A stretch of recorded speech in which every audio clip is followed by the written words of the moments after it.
నమస్కారం కృష్ణప్రసాద్ గారు. గోపాలకృష్ణ గారు. మన సత్య టీవీ ప్రేక్షకులందరికీ, జేసీ టీవీ ప్రేక్షకులందరికీ కూడా నమస్సుమాంజలుడు. మన ఈ కార్యక్రమాల పరంపరలో ఇవాళ మనం మాట్లాడబోయే మీరు ఇది జనరల్గా ప్రతి ట్రేడ్ పార్ట్నర్స్, ట్రేడింగ్ అసోసియేషన్స్ ఉంటాయి కదా, అలాగే కొన్ని గ్రూపులు కూడా ఏ గ్రూపుగా గ్రూపు సొసైటీలు పెట్టుకోవడం, వెల్ఫేర్ సొసైటీలు అంటారు కదా వాటిని. ఈ trade associations also is nothing but one kind of welfare association. ఓ ట్రేడ్ లో ఉండే వాళ్ళు పెట్టుకునేది trade association, group of individuals వాళ్ళు పెట్టుకునేది వెల్ఫేర్ సొసైటీ. ఈ రోజు మన ప్రేక్షకులకి అసలు ట్రేడింగ్ అసోసియేషన్ అంటే ఏంటి, అది ఎలా ఏర్పడుతుంది, అలాగే వెల్ఫేర్ సొసైటీలు అంటే ఏంటి, అది దేని గురించి పెడతారు, వాటి కార్యకలాపాలు ఏంటి, వాటి యాక్టివిటీస్ ఏంటి, ఇవన్నీ మన ప్రేక్షకులకు తెలియజేయాల్సిందిగా మిమ్మల్ని కోరుతున్నాను. అంటే ఇప్పుడు మీరు చెప్పినట్టు వెల్ఫేర్ సొసైటీలు కానీ ట్రేడ్ అసోసియేషన్స్ కానీ ఈ రెండు కనుక చూసుకుంటే ఒక ప్రత్యేకమైన గ్రూపు. ఆ గ్రూప్ ఏదైనా కావచ్చు, వ్యాపారాలు చేసే వాళ్ళు కావచ్చు, ఎన్జిఓస్ కావచ్చు, రిటైర్ అయినటువంటి పర్సన్స్ కావచ్చు, అంతమంది గవర్నమెంట్ వాటిల్లో పనిచేసి రిటైర్ అయిన వాళ్ళు కావచ్చు, లేక అంటే రకరకాల గ్రూప్స్ సమాజంలో రకరకాల. ఈవెన్ బ్యూటీ పార్లర్స్ ఉన్నాయనుకోండి, బ్యూటీ పార్లర్స్ కూడా ఒక అసోసియేషన్ ఫామ్ అవ్వచ్చు వాళ్ళ ప్రయోజనాల గురించి. ఎగ్జాంపుల్ చెప్తున్నా. అలాగా ప్రతి దానికి కూడా వాళ్ళ గ్రూప్ని ప్రొటెక్ట్ చేసుకోవడానికి. అంటే ఫర్ ఎగ్జాంపుల్ ఒక ట్రేడ్ ఉందనుకోండి, ఫర్ ఎగ్జాంపుల్ బ్యూటీ పార్లర్స్ తీసుకుందాం. బ్యూటీ పార్లర్స్ అంతా ఒక బిజినెస్ చేస్తారు, వాళ్ళకి ఒక అసోసియేషన్ ఉంటుంది. అంటే ఒక్కొక్క పర్టికులర్ గ్రూప్. అంటే ఎగ్జాంపుల్ ఇదొకటే చెప్పా, డాక్టర్స్ అవ్వచ్చు, మెడికల్ అవ్వచ్చు, తర్వాత ఫార్మా ట్రేడ్ అవ్వచ్చు, లేదంటే మ్యానుఫ్యాక్చరింగ్ యూనిట్స్ అవ్వచ్చు, లేదు అంటే ఆటోమొబైల్ ఇండస్ట్రీ అవ్వచ్చు. ఇలా రకరకాల ప్రతి ఒక్కళ్ళు కూడా ఒక సొసైటీ కింద ఫామ్ అవ్వచ్చు. మన ఇండియన్ గవర్నమెంట్ ఆ వెసులుబాటు కల్పించింది. అయితే ఈ అసోసియేషన్ కానీ లేకపోతే ఈ సొసైటీలు కానీ ఫామ్ అవ్వాలంటే మినిమం 7 మెంబర్స్ ఉండాలి. 7 మెంబర్స్ కూడా ఒక బైలాస్ తయారు చేసుకోవాలి. అంటే ఆ గ్రూప్ని ప్రొటెక్ట్ చేసుకోవడానికి వాళ్ళు ఇంటర్నల్గా ఒక బైలాస్ని తయారు చేసుకుంటారు. బైలాస్ తయారు చేసుకున్న తర్వాత వాళ్ళు ఏం చేస్తారంటే ఈ 7 మెంబర్స్ వెళ్ళి అందులో వాళ్ళు సొసైటీ ఉంటుంది, రిజిస్టార్ అని చెప్పి సొసైటీ యాక్ట్ కింద రిజిస్టార్ దగ్గర కనుక అప్లై చేసుకుంటే రిజిస్టార్ దానికి గుర్తింపు ఇవ్వటం జరుగుతుంది. గుర్తింపు ఇచ్చిన తర్వాత వాళ్ళు ఏం చేస్తారంటే ఎలక్షన్స్ జరుపుకుంటారు. అంటే ఆ గ్రూప్ ఏదైతే ఉంటుందో ఆ గ్రూప్ ద్వారా ఎలక్షన్స్ జరుపుకుంటారు. ఎలక్షన్స్లో మన భారతదేశం ఎలక్షన్స్ ఏ విధంగా జరుగుతాయో ఈ ట్రేడ్ అసోసియేషన్ కానీ వెల్ఫేర్ సొసైటీలు కానీ సొసైటీల్లో కానీ అదే రకమైన పద్ధతుల్లో అక్కడ ఉన్నటువంటి మెంబర్స్ అందరూ కూడా వాళ్ళకు జరిగినటువంటి ఓటింగ్ ప్రక్రియలో నచ్చిన వ్యక్తిని వాళ్ళు ఎన్నుకోవడం జరుగుతుంది. ఓట్ల ద్వారానే ఎన్నుకోవడం జరుగుతుంది. ఒక్కొక్కసారి ఏకగ్రీవంగా కూడా ఎన్నుకోవడం జరుగుతుంది. ఈ ఏకగ్రీవంగా ఎన్నుకున్నటువంటి ఈ సందర్భాల్లో ప్రెసిడెంట్, వైస్ ప్రెసిడెంట్, తర్వాత ఏమో ట్రెజరర్, సెక్రటరీ, ఈసీ మెంబర్స్, ఇలా రకరకాలుగా వాళ్ళు వాళ్ళకు ఉన్నటువంటి డిజిగ్నేషన్స్తో ఫామ్ అవుతారు. ఇలా ప్రధానమైనటువంటి ఉద్దేశం ఏంటంటే ఆ మెంబర్స్ ఏవైతే ఉన్నారో వాళ్ళ ఆర్థిక ప్రయోజనాలని, వ్యాపార ప్రయోజనాలని ఇవన్నీ కూడా కాపాడటం ప్రధాన ఉద్దేశంగా ఈ కమిటీలు అనేది పనిచేస్తాయి. పనిచేసిన తర్వాత దీనికి సంబంధించినటువంటి ఫండింగ్, అంటే ఈ ఆర్గనైజేషన్ నడవాలంటే ప్రధానంగా ప్రాణం ఏంటంటే డబ్బు. ఈ డబ్బు కావాలి అంటే ఈ మెంబర్సే వాళ్ళు డొనేషన్స్ ఇవ్వడం కానీ లేకపోతే మెంబర్షిప్ ఫీజు కట్టడం కానీ ఇలాంటి తదితర కార్యక్రమాల ద్వారా ఈ డబ్బుని వాళ్ళు కలెక్ట్ చేసుకోవడం జరుగుతుంది. కలెక్ట్ చేసుకున్న తర్వాత వాళ్ళ ప్రయోజనాన్ని కాపాడటం గురించి వీళ్ళు ఆ డబ్బుని వినియోగించిన తర్వాత ఒక ఆడిటర్ని పెట్టుకుంటారు, సర్టిఫైడ్ ఆడిటర్ని. ఆడిటర్ ద్వారా ప్రతిదీ కూడా ఆడిటింగ్ చేయించడం, ఆడిటింగ్ చేసిన దాన్ని ప్రతిదీ కూడా ఒక కమిటీ మీటింగ్ పెట్టుకోవటం. ఆ మీటింగ్లో ఆ డబ్బులు దేనికి ఉపయోగించారు, ఏ పర్పస్ మీద ఉపయోగించారు, అందులో ఉండే ఈసీ మెంబర్స్కి అవసరమైతే యాన్యువల్గా జరిగేటప్పుడు మొత్తం సర్వసభ్య సమావేశం అంటారు, జనరల్ బాడీ మీటింగ్ అంటారు ఇంగ్లీష్లో. అయితే వాటిలో ఏంటంటే పూర్తిగా ఈ వివరాలన్నింటినీ కూడా వాళ్ళకి చెప్పవలసిన అవసరం వీళ్ళు ప్రెసిడెంట్కి లేకపోతే వైస్ ప్రెసిడెంట్కి వీళ్ళందరి మీద ఉంటుంది. సో ఇది ఒక పర్పస్ఫుల్గా జరిగేటువంటి కార్యక్రమం. అయితే కొన్ని చోట్ల, చాలా చోట్ల మనకు వినవలసిన సమాచారం ఏంటంటే గతంలో కూడా మనం ఒకసారి ఈ విషయాన్ని ప్రస్తావించాం. అవునవును. ఒక పాట ఉంది, జేబులో బొమ్మ జై జైల బొమ్మ అని. అంటే కొంతమంది వ్యక్తుల చేతుల్లో ఈ వెల్ఫేర్ సొసైటీలు కానీ ట్రేడ్ అసోసియేషన్లు కానీ ఒక కీలు బొమ్మగా మారాయా అని చెప్పేసి అనుమానం అయితే వస్తుంది. ఎందుకంటే వాళ్ళ వ్యక్తిగత ప్రయోజనాలకి, వాళ్ళ స్వార్థ ప్రయోజనాలకి వెల్ఫేర్ సొసైటీని ట్రేడ్ అసోసియేషన్ని ఉపయోగించుకుంటున్నటువంటి దాఖలాలు ఉన్నాయి. ఓకే. ఎందుకంటే బ్యాంక్ అకౌంట్ పూర్తిగా ఏంటంటే ఈ రిజిస్ట్రార్ దగ్గర రిజిస్ట్రేషన్ తర్వాత ఆ సొసైటీ పేరు మీద కానీ లేకపోతే ట్రేడ్ అసోసియేషన్ మీద కానీ ఆ పేరుతో బ్యాంక్ అకౌంట్ ఉపయోగించుకోవాలి. నేషనలైజ్డ్ బ్యాంక్లో కానీ ప్రైవేట్ బ్యాంక్లో కానీ. ఇది పెట్టిన తర్వాత అందులో ప్రతిదీ కూడా ప్రతి రూపాయికి కూడా వాళ్ళు సభ్యులకి సమాధానం చెప్పాలంటే అవసరం ఉంటుంది. న్యాచురల్ కదా, ₹1 ఖర్చు పెట్టారంటే వాళ్ళు దానికి సమాధానం చెప్పాల్సిన అవసరం ఉంటుంది. అవును. అయితే చాలా చోట్ల వినవలసిన సమాచారం ఏంటంటే ఈ రిజిస్టర్ దగ్గర ఈ సొసైటీలు కాలపరిమితి ముగిసిపోతాయి. కాలపరిమితి ముగిక ముందే వీటిని రెన్యువల్ చేయించుకోవాల్సిన పరిస్థితి ఉంటుంది. అవును. చాలా చోట్ల ఈ రెన్యువల్స్ జరగట్లేదు. తర్వాత ఆడిటింగ్ కూడా జరగట్లేదు. ఆడిటింగ్ ఎప్పుడైతే జరగదో అందులో ఫండ్స్ మిస్యూజ్ అయ్యేటువంటి అవకాశం ఖచ్చితంగా ఉంటుంది. ఓకే. అలాగే ప్రతి ట్రేడ్ కూడా కొంతమంది అధికారులు ఉంటారు, ప్రభుత్వం పర్యవేక్షణలో అధికారులు ఉంటారు. సో అధికారుల పర్యవేక్షణలో జరగవలసినటువంటి ఈ ఫండ్స్ చాలా వరకు మిస్యూజ్ అవుతున్నటువంటి అభిప్రాయాలు వస్తున్నాయి. ఇప్పుడు సొసైటీలకి సంబంధించిన ఎలక్షన్స్ చాలా చోట్ల జరగట్లా. అవును. కొద్దిమంది వ్యక్తులు మాత్రమే వాళ్ళే ప్రెసిడెంట్ కింద కొనసాగుతున్నారు, అలాగే వాళ్ళే ట్రెజరర్ కింద కొనసాగుతున్నారు. అంటే గుత్తాధిపత్యం అనేది వచ్చేసింది పూర్తిగా. డెమోక్రటిక్ వాల్యూస్ లేకుండా అయిపోయింది. అవును. సో ఎప్పుడైతే డెమోక్రటిక్ వాల్యూస్ లేవో ఈ గుత్తాధిపత్య ధోరణులు వచ్చేటప్పటికి ఇష్టారాజ్యం అన్నట్టుగా అయిపోయింది. అంటే వాళ్ళు ఎక్కడ ఖర్చు పెడుతున్నారు అని అడిగేవాళ్ళు లేరు, అడిగే క్వశ్చన్ చేసేటువంటి వాళ్ళు ఎవరూ లేరు. ఓకే.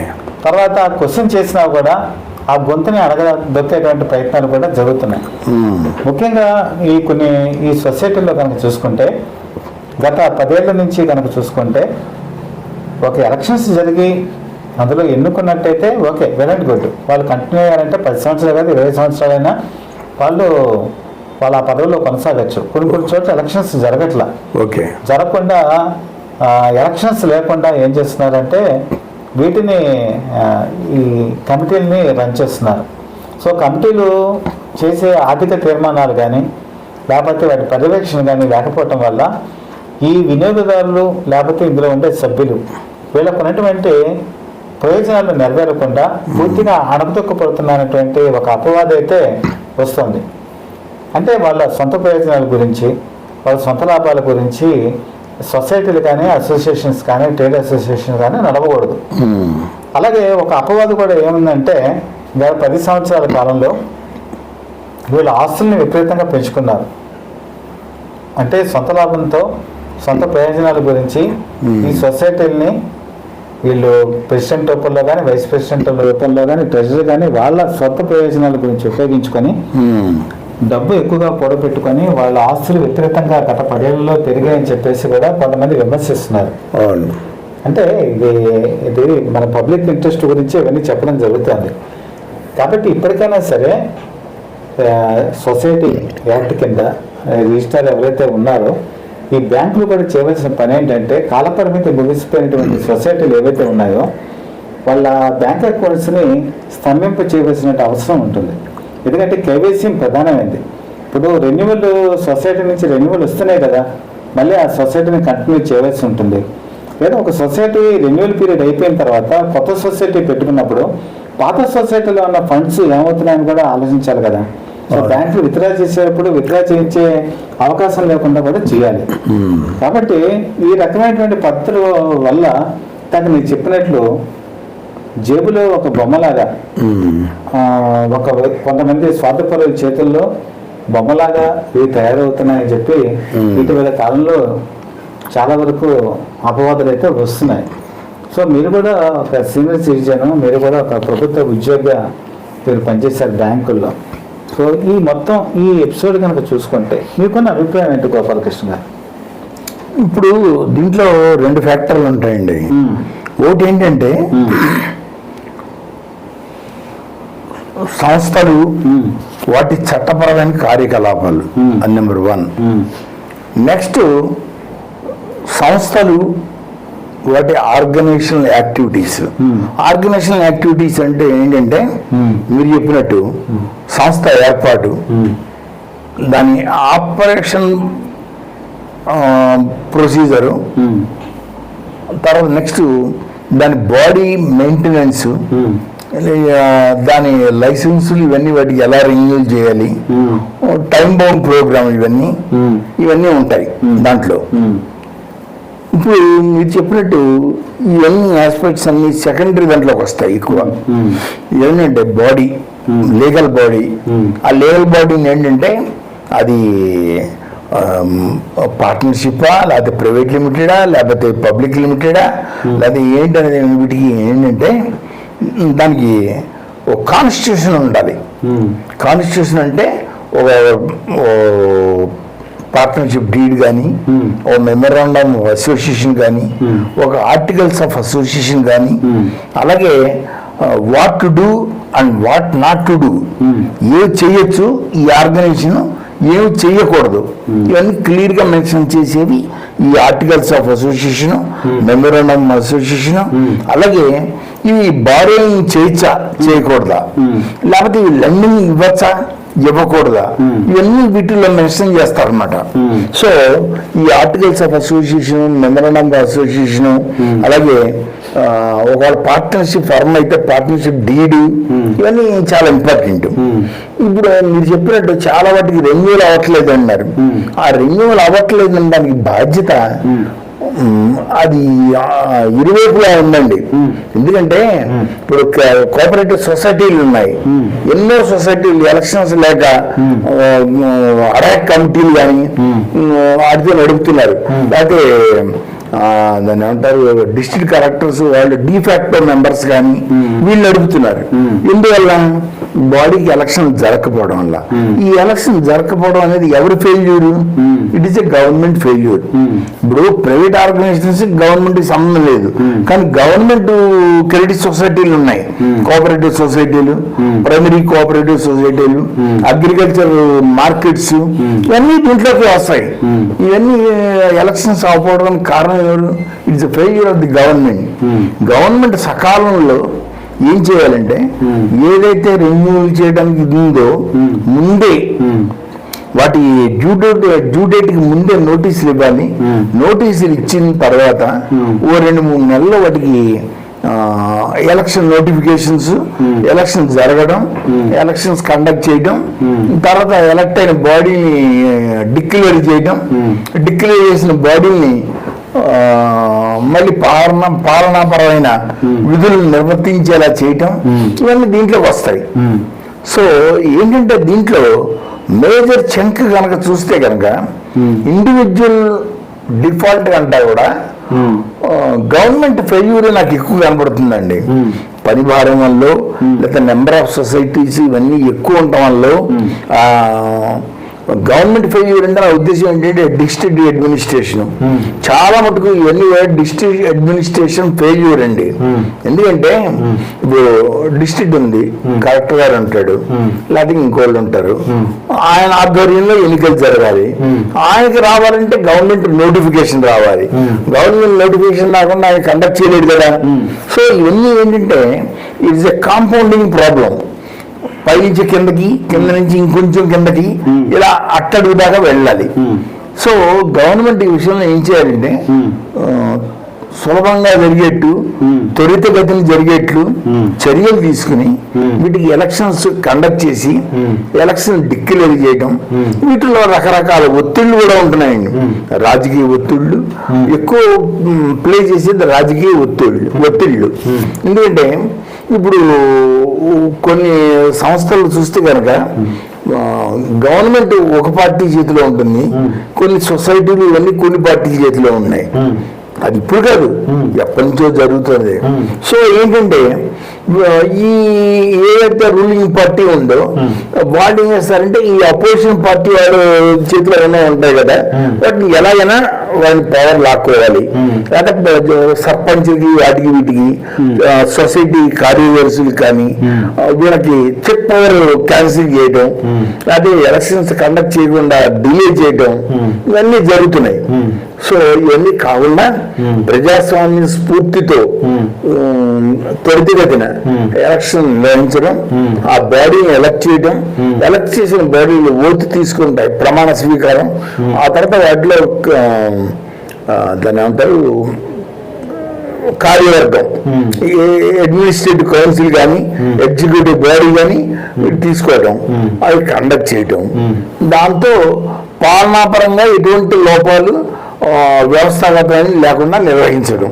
ఇవి నిర్వహిస్తేనే అవి మిగతా చేయాల్సిన కాయిన్ అదర్ సైడ్ ఉంటాయి. ఇప్పుడు సపోజ్ క్రెడిట్ సొసైటీ ఉంది, క్రెడిట్ సొసైటీ ఆబ్జెక్టివ్ ఏంటి? అది ఓ ప్రైమరీ కోఆపరేటివ్ సొసైటీ అయి ఉండొచ్చు, ఓ అగ్రికల్చర్ మార్కెటింగ్ కోఆపరేటివ్ సొసైటీ అయి ఉండొచ్చు. అది దాని ద్వారా రైతుకి రుణాలు ఇవ్వడం, ఇన్పుట్స్ సప్లై చేయడం, ఇవన్నీ చెయ్యాలి. అసలు బాడీ గవర్నింగ్ బాడీయే లేకుండా ఓన్లీ డిఫాక్టో మెంబర్స్ చేత లేకపోతే అడ్మినిస్ట్రేటివ్ కౌన్సిల్ చేత చేస్తే the very purpose of democracy is defeated. అదనమాట నేను చెప్పదలుచుకుంది. సో ఏంటంటే అల్టిమేట్ గా మేజర్ చంక్ అంతా ఈ ఇప్పుడు మీరు చెప్పినట్టు ఇందాక ట్రేడ్ సొసైటీలు ఏమన్నది ట్రేడ్ అసోసియేషన్స్. ఇప్పుడు ట్రేడ్ అసోసియేషన్ చూస్తే కనుక general this will not come under public. ఇవి ఏంటంటే ఏదో ఒక ట్రేడ్, ఇప్పుడు సపోజ్ ఫార్మా ట్రేడ్ ఉంది, లేకపోతే మెడికల్ ఫీల్డ్ ఉంది, ఫార్మా అసోసియేషన్స్ ఉన్నాయి, ఇవన్నీ కూడా ట్రేడ్ యాక్టివిటీసే. సో వీటికి గవర్నమెంట్ డైరెక్ట్ గా జోక్యం చేసుకోవద్దు. ఎలక్షన్ జరిగితే ఒకటి ఏం పంపిస్తారు, రిజిస్టార్ ఎవరినో పంపిస్తారు, ఆ ఎలక్షన్స్ సజావుగా సక్రమంగా జరిగేట్టు చూస్తారు, ఎలక్ట్ అయిన తర్వాత విట్నెస్ చేస్తారు, ఇవన్నీ జరుగుతాయి. సో మేజర్ చంక్ ఫాల్ట్ అంతా ఎక్కడుందంటే దీంట్లో ఉంది. గవర్నమెంట్ సొసైటీలు కానీ అండ్ గవర్నమెంట్ ఆర్గనైజేషన్ లో ఉండే వెల్ఫేర్ అసోసియేషన్స్ కానీ, ఇప్పుడు స్టీల్ ప్లాంట్ ఉండొచ్చు, ఆ స్టీల్ ప్లాంట్ కు వెల్ఫేర్ సొసైటీ ఉండొచ్చు. అలాగే ఇప్పుడు సపోజ్ బ్యాంకులు ఉన్నాయి, నేను పనిచేసిన పూర్వం బ్యాంక్ ఉండేది, దాంట్లో కూడా కోఆపరేటివ్ బ్యాంక్ ఉంది, కోఆపరేటివ్ బ్యాంకు వెల్ఫేర్ అసోసియేషన్ ఉండేది. అయితే ఇక్కడ చిన్న డౌట్ అండి మీరు చెప్పేదానికి. ఇప్పుడు మీరు చెప్పారు కదా, ఒక మంచి పాయింట్ చెప్పారు. సో మీరు కూడా ఒక బ్యాంక్ లో పనిచేశారు, దానికి ఒక సొసైటీ ఉంది. సో మీరు ప్రత్యక్ష అనుభవంలో ఆ సొసైటీ యాక్టివిటీస్ ఏం చేసేది చెప్పగలరా కొద్దిగా? సొసైటీ అంటే పూర్వం ఒకప్పుడు సొసైటీ అనేవాళ్ళండి దాన్ని, ఆ తర్వాత దాన్ని కోఆపరేటివ్ బ్యాంకింగ్ మార్చారు. మేము చేరిన కొత్తల్లో it is a welfare society, staff members welfare society అని ఉండేది ఒకప్పుడు, బాగా పాతకాలంలో. ఆ తర్వాత దాన్ని ఎంప్లాయీస్ కోఆపరేటివ్ బ్యాంక్ అని మార్చారు. అంటే ఎంప్లాయీస్ నుంచి మెంబర్షిప్ ఫీజులు కలెక్ట్ చేయడం, థ్రిఫ్ట్ డిపాజిట్లు కలెక్ట్ చేయడం, తర్వాత సెక్యూరిటీ వాటికి సెక్యూరిటీ అమౌంట్ మార్జిన్ మనీ కానీ అవి కలెక్ట్ చేయడం, అవి డిపాజిట్ పబ్లిక్ నుంచి కూడా డిపాజిట్లు తీసుకోవడం, డిపాజిట్ లెండింగ్ చేయడం, అలాగే మెంబర్స్కి వాళ్ళకి రకరకాల ఆప్షన్స్ లోన్స్ ఉంటాయి, థ్రిఫ్ట్ లోన్స్ అని, పర్సనల్ లోన్స్ అని, లేకపోతే ఇంకో ఏదైనా లోన్స్ మెంబర్షిప్ లోన్స్ అని కానీ వాటికి లోన్స్ డిస్ట్రిబ్యూట్ చేయడం కానీ ఇలా ఉంటాయి చూస్తే. అలాగే రికవరీస్ కూడా ఎంప్లాయీస్ కోఆపరేటివ్ సొసైటీ కాబట్టి, కోఆపరేటివ్ బ్యాంక్ కాబట్టి రికవరీస్ కి జనరల్ గా పెద్ద ఇబ్బందులు ఉండవు. ఎందుకంటే శాలరీ డిడక్షన్ ఉంటుంది. ఎప్పుడైతే లోన్ తీసుకున్నారో ఈ కోఆపరేటివ్ బ్యాంక్ వాళ్ళు ఏం చేస్తారంటే మేనేజ్మెంట్ కానీ అదే కన్సర్న్ హెచ్ఆర్ డిపార్ట్మెంట్ కానీ ఓ నోట్ వెళ్తుంది, మన వాళ్ళు so and so person has availed this much so and so amount of loan, so this is our instalment, you please directly this particular amount from the employee salary అనేది. అంటే HR department concern bank HR department ఏం చేస్తారంటే అది salary employees sheet లో programme attach చేస్తారు. Attach చేస్తే ఏమవుతుందంటే it is a standing instruction. It is nothing but a standing instruction. Standing instruction ఏమవుతాయంటే శాలరీస్ ఎగ్జిక్యూట్ అయ్యేటప్పుడు మామూలుగా ఎలా అయితే లోన్స్ తీసుకుంటారో అలాగే ఈ కోఆపరేటివ్ సొసైటీ కానీ లేకపోతే కోఆపరేటివ్ బ్యాంక్ కానీ ఇంకోటి కానీ ఏదైనా సరే దాంట్లో తీసుకునే లోన్ ఇవి కూడా రికవరీస్ అటాచ్ అవుతాయి, రికవర్ అవుతాయి. సో పెద్ద రికవరీస్ కి ఏం ప్రాబ్లం ఉండదు. As far as employees welfare is employees loans is concern. ఇప్పుడు ఒక్కోసారి వాళ్ళు కూడా బ్యాంకింగ్ యాక్టివిటీ స్టార్ట్ చేస్తూ ఉన్నాయనుకోండి. ఇప్పుడు స్టార్ట్ చేస్తుంటే వాళ్ళు బయట పబ్లిక్ లోన్ ఇస్తున్నారు. పబ్లిక్ లోన్ ఇచ్చినప్పుడు that may become default loans. అవి అటాచ్ చేయాలంటే దానికి మళ్ళీ లీగల్ ప్రొసీజర్ వేరు. మరి బ్యాంకుల దగ్గరికి వచ్చి వాళ్ళకి ఎంప్లాయీస్ కోఆపరేటివ్ సొసైటీ కానీ కోఆపరేటివ్ బ్యాంక్స్ కానీ ఉన్నప్పుడు కనుక వాడికి డైరెక్ట్ గా శాలరీకి అటాచ్మెంట్ పెట్టచ్చు. ఒకవేళ సపోజ్ ఎంప్లాయీ ఉన్నాడండి, లోన్ తీసుకున్నాడు, ఆయన పోయాడు, ఆయన పోయిన తర్వాత ఎవరి దగ్గర రికవర్ చేయాలి? వారసుల దగ్గర నుంచి రికవర్ చేయాలి. వారసుల దగ్గర నుంచి రికవర్ వారసులు వెంటనే వచ్చేస్తారా? రారు. It will take time. మళ్ళీ చేయాలి. తర్వాత ఫ్యామిలీ మెంబర్స్ కి అది జాబ్ ఇవ్వటమా, లేకపోతే పెన్షన్ ఇవ్వడమా, లేకపోతే ఇంకేదైనా ఇన్కమ్ సోర్స్ ఏమైనా ఉన్నాయా ఆ లోన్ రీపే చేయడానికి, ఇవన్నీ చూసిన తర్వాత మళ్ళీ బండి పట్టాలు ఎక్కుతుంది. సో కొంచెం ఆ లోపల ఏం చేస్తారంటే మార్కెటింగ్ కానీ లేకపోతే ఒక స్టాప్ గ్యాప్ పేమెంట్ మెథడ్ కానీ కొంతకాలం దాన్ని హాల్ట్ చేసే రికవరీ ప్రాసెస్ ని మళ్ళీ సెట్ అంటే ఎంతకాలం ఉండదు, మేబీ లిటిల్ బిట్ 1 month, మరీ మ్యాక్సిమం తీసుకుంటే 2 months కూడా ఉండదు. ఎందుకంటే ఒక్కసారి when the received the death of A employee ఏం చేస్తారంటే వెంటనే జనరల్ గా హూ ఇస్ ఏ కోబ్లిగెంట్ కూడా నోటీస్ వెళ్తుంది. సో బాబు నువ్వు సంతకం పెట్టావు బలన వాడికి, వాడి లోన్ తీసుకున్నాడు, పోయాడు, సో నువ్వు కూడా దాంట్లో రికవరీలో భాగమే కాబట్టి యూ ఇనిషియేట్ ప్రొసీడింగ్స్ అని చెప్తారు. ఒకవేళ మరీ ఇది అవని పక్షం వాడి దగ్గర వచ్చే అమౌంట్ లేకపోతే ఇంకా ఫ్యామిలీ వెనకాల ఎవరు లేక, వాడి జాబ్ లేక, పెన్షన్ వచ్చేది కూడా దీనికి సరిపోక ఈ ఎన్నుగాని ఉంటే కనుక అప్పుడు ఎవరైతే సంతకం పెట్టాడో వాడి వైపు చూస్తారు, రికవరీ వాడి దాంట్లోంచి రికవరీ చేస్తారు. సో నార్మల్ గా as far as working procedure అంటే ఈ ఆలోచిస్తే కనుక ఎంప్లాయీస్ సొసైటీలు అనేవి వెల్ఫేర్ సొసైటీ అంటే ఏదైనా what ever it may be you call, అవి ఆర్గనైజేషన్ స్ట్రాంగ్ గానే ఉంటాయండి, ఫెయిల్ అవ్వవు. ఎప్పుడైతే పబ్లిక్ కనుక వాటికి పబ్లిక్ ఫండింగ్ కానీ పబ్లిక్ లెండింగ్ కానీ ఈ కనుక వెళ్తే కనుక వాటిలో అప్పుడు నార్మల్ బ్యాంక్ లాగా మారిపోతాయి. కాబట్టి ఏం చేస్తున్నారంటే చాలా కొంతమంది అభిప్రాయం పెడుతున్నారంటే నార్మల్గా ఈ క్రెడిట్ సొసైటీలు కానీ వెల్ఫేర్ సొసైటీలు కానీ ఈ should not go to public lending ఇవ్వడం, పబ్లిక్ దగ్గర నుంచి డిపాజిట్ తీసుకోవడం, డిపాజిట్లు తీసుకోండి కానీ బయట పబ్లిక్ ఇవ్వకండి. ఇచ్చిన వల్ల ఏమవుతున్నాయంటే it become a normal bank ఏదైతే ఉందో ఆ ప్రొసీజర్ ఇది ఫాలో అవ్వాల్సి వస్తుంది. ఖచ్చితంగా అంతే కదా. When you accept deposits and when you are lending to public you will become automatically public limited bank or private limited bank whatever it may be. అదనమాట అక్కడ పద్ధతి. కాదు ఎంప్లాయీస్ కే కన్ఫైన్ అవ్వమని కొంతమంది అడుగుతున్నారు. That's fine. ఎందుకంటే employees గురించి పెట్టింది ఎంప్లాయీస్ కి కన్ఫైన్మెంట్ అవ్వాలి. జనరల్ గా ఏంటంటే ఈ పబ్లిక్ కోఆపరేటివ్ బ్యాంకులు సొసైటీల నుంచి పబ్లిక్ కోఆపరేటివ్ బ్యాంకుల కింద మారడానికి కారణం ఏంటంటే వాటికి ఫండ్స్ వస్తే అవి కూడా లెండింగ్ చేయొచ్చు, పబ్లిక్ కి చేయొచ్చు, నెక్స్ట్ ఎంప్లాయీస్ కూడా చేయొచ్చు. ఫండ్స్ ఎక్కువ ఉంటాయి, బాగా లోన్లు ఇవ్వచ్చు, రికవరీ ఆటోమేటిక్ గా రికవర్ అయిపోతాయి. సో ఈ ఆస్పెక్ట్స్ అన్ని పెట్టుకుని యాంగిల్లో సొసైటీని బ్యాంకులు కింద కోఆపరేటివ్ బ్యాంక్స్ అని మార్చారు. లేనా ఇప్పుడు స్టేట్ గవర్నమెంట్ లో వీటితో పోలిస్తే చాలా వాటిలో ఎంప్లాయీస్ క్రెడిట్ సొసైటీలే, not banks they are, employees credit సొసైటీలుగా ఉంటాయి. ఇప్పుడు కోఆపరేటివ్ బ్యాంక్స్ కానీ వీటన్నిటి కూడా క్రెడిట్ సొసైటీలు ఉంటాయి ఎంప్లాయీస్ కి. అది అలా ఫాలో అవుతుంటారండి. అది దీంట్లో ఉండే లూపుల్స్ ఏంటంటే ఈ పని చేయకపోవడానికి కారణం ఓ విధంగా చెప్పాలంటే ప్రభుత్వ వైఫల్యం. ప్రభుత్వం అంటే ఎవరే కాదు, మనమే. మనం ఎన్నుకున్న ప్రజాప్రతినిధులు కానీ గవర్నమెంట్ కానీ సరైన టైంలో వాళ్ళు ఇనిషియేటివ్ తీసుకోపోవడం, ఎలక్షన్స్ అందుకని ప్రాంప్ట్ గా బిఫోర్ డ్యూ డేట్ లోనే ఎలక్షన్స్ కండక్ట్ చేయాలి.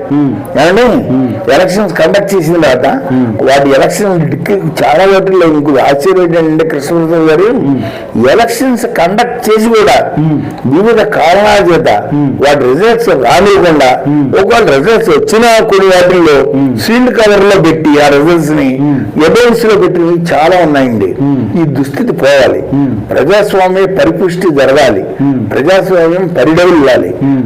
అంటే ప్రాంప్ట్ గా ఎలక్షన్ జరగాలి, ఎలక్టింగ్ బాడీస్ ఉండాలి, ఎలక్షన్ జరగాలి. వాటి విధుల్లో వాటిని నివర్తించాలి. వాటి విధుల్లో ఫెయిల్ అయ్యనుకోండి, వాటి మీద చట్టపరమైన కార్యకలాపాలు తీసుకోండి, ఎవరిదంటాడు. అదన్నమాట ప్రొసీజర్. అయితే ఒక ముఖ్యమైన నేను అడుగుతాను, చెప్పండి. ఇప్పుడు ఒక వెల్ఫేర్ సొసైటీ, ఒక ట్రేడ్ అసోసియేషన్ మీరు చెప్పినటువంటి లెక్కలోకి తీసుకున్నాం. ఓకే, అందులో ప్రెసిడెంట్ లేకపోతే వైస్ ప్రెసిడెంట్ ఇలా మనం వివిధ హోదాలు ఉన్నాయి. అవును. వీళ్ళు ఒక స్వచ్ఛందంగా వాళ్ళ గ్రూప్ని పరిరక్షించుకోవడానికి, వాళ్ళ ఆర్థిక పరిపుష్టికి, వాళ్ళ శ్రేయస్ గురించి పనిచేసే సొసైటీలు, అంతే కదండి. అవును. దీనికి ఇండివిజువల్ ఎజెండా అంటూ లేదు, పొలిటికల్ ఎజెండా లేదు. సపోజ్ ఫర్ ఎగ్జాంపుల్ ఉదాహరణకి ఆ ప్రెసిడెంట్ ఆ సొసైటీకి వెల్ఫేర్ సొసైటీ అనుకుందాం, ఆ ప్రెసిడెంట్ ఒక పొలిటికల్ లీడర్తో వెళ్ళి కార్యక్రమాలు చేసుకుంటూ ఉన్నారు అనుకోండి, ఆ ప్రభావం సొసైటీ మీద పడదంటారా? అంటే ఇండివిజువల్గా ఏ సొసైటీలోనూ ఏమీ లేకుండా ఒక పొలిటికల్ పార్టీతో తిరిగారంటే అర్థం ఉంది. కానీ మీరు ఒక బాధ్యత తీసుకొని మీరు ఒక బాధ్యతని పరిపుష్టం చేయవలసిన మీరు ఒక పొలిటికల్ పార్టీలో తిరుగుతూ ఉన్నారు, అప్పుడు ఆ ప్రభావం సొసైటీ మీద పడే అవకాశం లేదంటారా? పడకూడదండి. పడే అవకాశం ఉంటే ఉండొచ్చు, లేకపోవచ్చు. ఓటి పడే అవకాశం అంటూ ఉంటే కనుక అది ఆ ఇండివిజువల్ చేసిన పొరపాటు వల్లే ఉంటుంది తప్పించి అది అతని వరకే, కానీ ఆ ప్రభావం సొసైటీ మీద పట్టడానికి లేదు. ఏమండి కాబట్టి కానీ ప్రెసిడెంట్ హోదాలో ఉన్నారు కదండి. ప్రెసిడెంట్ హోదాలో ఉండొచ్చు, ప్రెసిడెంట్ హోదాలో పనిచేయాలి లేదు కదా, పార్టీతో సంబంధాలు పెట్టుకోవాలి లేదు కదా. ఆయన ఇండివిజువల్ ఇప్పుడు సమ్ ఎక్స్ ఉన్నాడండి, నేను వైని ప్రెసిడెంట్ ని, నాకు ఆ ఎక్స్ తో పర్సనల్ గా స్నేహం ఉండొచ్చు, లేకపోతే ఆ పార్టీకి నేను సానుభూతి పడి ఉండొచ్చు. అది నీ ఇండివిజువల్. అంతేగాని నీ ఇండివిజువల్ డెసిషన్స్, నీ ఇండివిజువల్ దాని ఏమంటారు లైక్స్ డిజలైక్స్ మీరు దీనికి చూపించకూడదు. అదే మంచి సమాధానం చెప్పారు. అది దాని తేడా. కానీ ఇప్పుడు ఆ సొసైటీలో ఉన్న ఫండ్స్ ని తనకు నచ్చినటువంటి పార్టీకి కానీ తనకు నచ్చినటువంటి అధికారులకు కానీ వాళ్ళు మెప్పు పొందలే కానీ ఖర్చు పెట్టారనుకోండి, అప్పుడు తప్పు అవుతుందంటారా గొప్ప అవుతుందంటారా? ఇవన్నీ నేను ఒక్కటి చెప్తాను వినండి. ఖర్చు పెట్టడం అంటే ఎలా ఖర్చు పెడతాడండి? ఆయన ఒక్కడి చేతిలోనే ఉంటుందా మొత్తం అంతా? కలిస్తేనే అవుతుంది. ఇప్పుడు దానికి బాడీ ఉంటుంది, గవర్నింగ్ బాడీ, ప్రెసిడెంట్ కానీ వైస్ ప్రెసిడెంట్ కానీ ట్రెజరర్ కానీ సెక్రటరీ కానీ ఇంతమంది ఉంటారు, మెంబర్స్ కానీ ఉంటారు. వీళ్ళంతా డెసిషన్ తీసుకోకుండా సంతకం పెట్టకుండా చేస్తారండి? ఒకటి జరిగింది అనుకోండి, జరగదండి. అందులో ఉన్న అందరూ చేశారు అనుకోండి, అందరూ కలిసే చేశారు అనుకోండి, అందరూ కలిసి చేస్తే అది సొసైటీ మిస్టేక్ అవుతుంది, అంతే. కరెక్ట్ మిస్టేక్ అది. అది అధికార దుర్వినియోగం. దాన్ని ఒక్క మాట చెప్పాలంటే అందుకనే అధికార దుర్వినియోగం. అది గవర్నమెంట్ చేసినా అధికార దుర్వినియోగమే, నువ్వు సొసైటీ చేసినా అధికార దాని బైలాస్ వైలేట్ చేసినట్టే. ఓ కోఆపరేటివ్ బ్యాంక్ చేసినా it's against the bylaws. So అధికార దుర్వినియోగం అనేది చక్కటి మాట. బాధ్యులే. చట్టపరంగా ఎలాంటి చర్యలు ఉండొచ్చు అంటారు? ఉంటాయండి, ఉంటాయి చట్టపరంగా చర్యలు. అంటే ఇప్పుడు సొసైటీలు ఉన్నాయి, కోఆపరేటివ్ రిజిస్ట్రార్లు ఉంటారు, వాళ్ళు చర్యలు తీసుకుంటారు, బాడీని సస్పెండ్ చేస్తారు. ఏమండి తర్వాత లేకపోతే కలెక్టర్ కానీ జాయింట్ కలెక్టర్ కానీ వాటి మెయింటెనెన్స్ హ్యాండ్ ఓవర్ చేసుకుంటారు, వాళ్ళు అడ్మినిస్ట్రేషన్ రన్ చేస్తారు, లేదా లీగల్ రికోర్స్ ఉంటుంది. ఇప్పుడు లేకపోతే ఒక్కోసారి కొన్ని సందర్భాల్లో ఈ గవర్నింగ్ బాడీస్ కూడా కోర్టుకు వెళ్తాయి. కోర్టుకు వెళ్ళి గవర్నమెంట్ ఆర్డర్ మీద స్టే తీసుకొస్తాయి. ఆ స్టే వెకేట్ చేయించడం, లేకపోతే స్టే కంటిన్యూ చేయడం, లేకపోతే వాళ్ళని యాక్టివేట్ చేయకుండా ఉంటాం. ఇవన్నీ రకరకాల లీగల్ రికోర్సెస్ ఉన్నాయి సార్. అదండి. చాలా చక్కగా చెప్పారండి. ఎందుకంటే సమాజంలో కొన్ని పరిణామాలు కొంతమందికి తెలియవండి. అవి తెలియచెప్పే ప్రయత్నంలో భాగంగా మనం అనేక రకాలైనటువంటి ప్రయత్నాలు చేస్తున్నాం. అంటే కొన్ని వాటి మీద చట్టపరంగా అవగాహన పెంపొందించే కార్యక్రమంలో భాగంగా ఈరోజు వెల్ఫేర్ సొసైటీలు కానీ, ట్రేడ్ అసోసియేషన్లు కానీ, మిగతా చెప్పిన సొసైటీలు కానీ ఎలాంటి పనితీరు చేయాలి, అలాగే జేబులో బొమ్మలాగా ఎలా ఉండకూడదు, అందరికీ సమర్థవంతంగా ఆదర్శప్రాయంగా ఎలా ఉండాలి అన్న విషయంలో మన ఈ ప్రత్యేక డిబేట్ని మనం ఏర్పాటు చేయడం జరిగింది. మీరు కూడా ఈ డిబేట్కి వచ్చి చాలా విలువైన సమాచారం ఇచ్చారు. ఎందుకంటే మీకు బ్యాంకింగ్ రంగంలో మంచి అనుభవం ఉంది కాబట్టి ఏది చేయాలి, ఏది చేయకూడదు అని మంచి సలహాలు ఇచ్చారు. మా ఛానల్ తరఫున మీకు హృదయపూర్వక నమస్కారం తెలియజేస్తూ, ఇలాంటి కార్యక్రమాలు మీ నుంచి మరిన్ని రావాలని మేము మనస్ఫూర్తిగా ఆకాంక్షిస్తూ సెలవు తీసుకుంటున్నాను. నమస్కారం. నమస్తే.